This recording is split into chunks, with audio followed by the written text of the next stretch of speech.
ઓમ નમો નારાયણ. હું અરુણાબેન પી ગોસ્વામી સુરતથી તમારું સ્વાગત કરું છું અરુસ કિચનમાં. તો આજે આપણે બનાવશું મોમોસની ચટણી.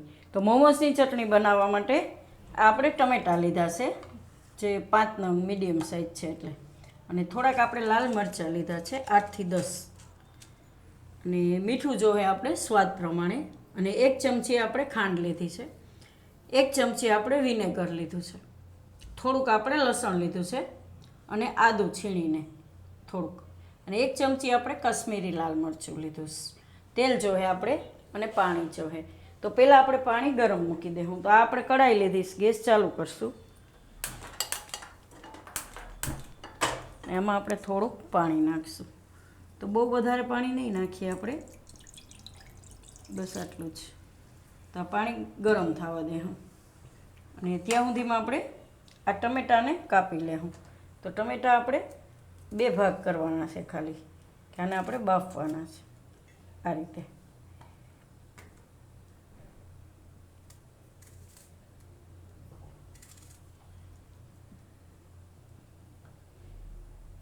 તો પાણી આપણું ગરમ થઈ ગયું છે આ રીતે. એમાં આપણે મરચાં નાખીશું ધોઈને. તો મરચાં થોડુંક પાણી નાખીને આ રીતે ધોઈ નાખવાનું. આને આપણે રાખી દઈશું. ને ટમેટાં આપણે પાણીમાં રાખી દઈશું.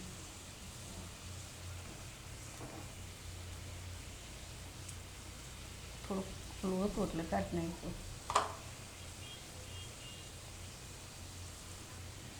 તો આને આપણે ઉકળવા દેવું આને. અને એવું લાગે કે પાણી ઓછું છે તો થોડુંક નાખી શકીએ આપણે એમ.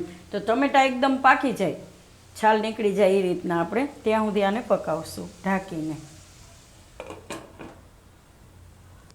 તો આપણે ટમેટાને પકાવી લીધું સારી રીતે, મરચાં બી. તો છાલ આરામથી હવે નીકળી જાય. મરચાં એકદમ સરસ પોચા થઈ ગયા છે. તો આને આપણે કાઢી લઈશું, ગેસ બંધ કરી દઈશું.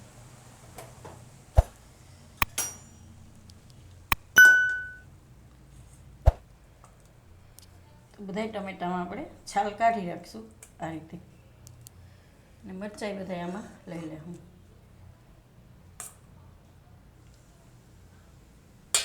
અને આને આપણે થોડુંક ઠંડુ કરી લેવું.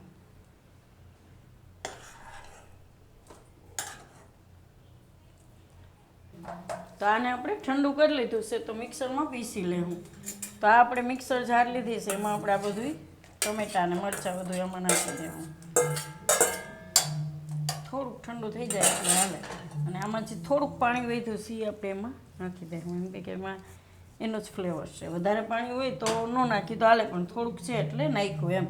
તો આને આપણે પીસી લેવું. તો આને આપણે પીસી લીધું આ રીતનું, મરચાં અને ટમેટાં. તો હવે આપણે વઘાર કરવાનું. તો આપણે કઢાઈ લીધી છે, ગેસ આપણે ચાલુ કરીશું.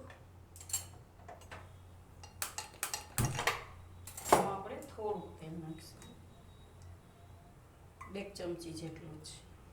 તો તેલને આપણે ગરમ થવા દેવું. તો તેલ આપણું ગરમ થઈ ગયું છે, એમાં પહેલાં લસણ નાખશું.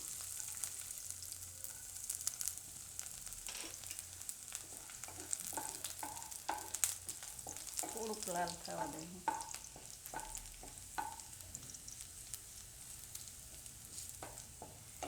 એમાં આદું નાખીશું છીણેલું.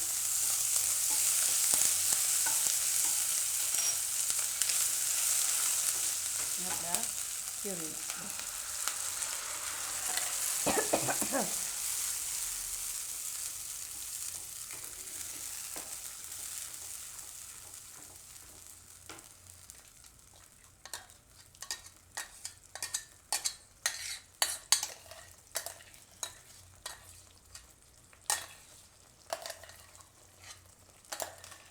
આને આપણે હવે પકાવી લેવું. તો પાણીનો ભાગ આપણે બળી જાય, થોડુંક વધારાનું પાણી હોય તો એમ. તો થોડીક વાર આને પકાવી લેવું આપણે. એવું હોય તો ઢાંકી દેવાનું, વચ્ચે વચ્ચે હલાવતું રહેવાનું. તો આને આપણે પકાવી લીધું. તો પાણીનો ભાગ જ્યાં સુધી આ રીતે ઉડે આમાં, એ બંધ થાય ત્યાં સુધી પકાવવાનો.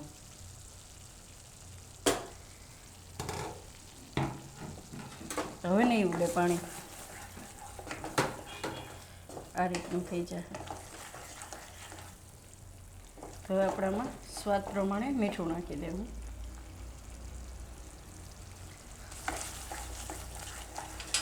અને ખાંડ.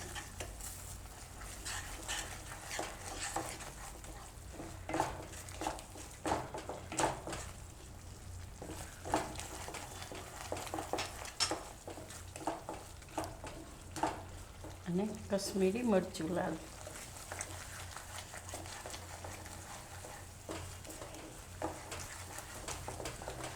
તો આમાં તમે તમારા ટેસ્ટ પ્રમાણે નાખી શકો. મરચાં આપણે નાખ્યા હોય પણ આને લીધે કલર આવશે, આ તીખું નથી હોતું.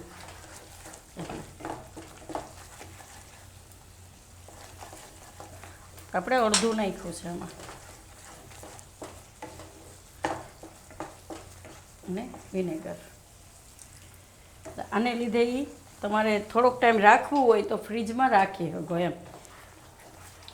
વિનેગર નાખો એટલે બગડે નહીં. અઠવાડિયું રાખવું હોય તો રાખી શકો એને એમ.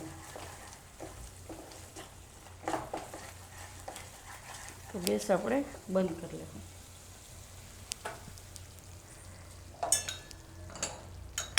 આને આપણે કાઢી લેવું વાટકામાં.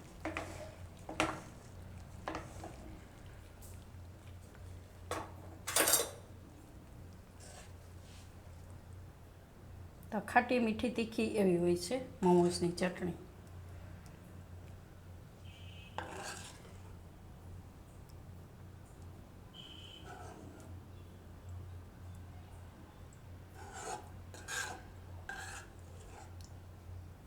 તો બધી આમાં કાઢી લેવું.